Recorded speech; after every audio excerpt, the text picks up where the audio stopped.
Welcome to Penrose Learning, where we make understanding easy. You start by confirming network and device readiness. Make sure your Android and the cast receiver share the same Wi-Fi. Open Google Home or Settings so discovery can begin. Tap the device entry once it appears. You might see a prompt to grant permissions, allow location and local network access.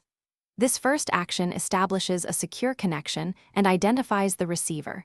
It's the only way to proceed. Once your phone lists the receiver, you're ready for the next, more detailed steps. Now you connect. Choose the device from the cast tile or app icon and select Screen/Audio Mirroring for full display. Once connected, check orientation and app permissions. Some apps need background play enabled. If latency appears, switch your router to 5 GHz and close background apps. This reduces interference and improves frame rate. You can also enable hardware acceleration in app settings when available to offload rendering. These steps optimize quality, so your cast stays stable and responsive. To finish, stop casting from the notification shade or app. This cleanly releases the receiver and frees resources. If the device won't appear, reboot both the phone and the receiver.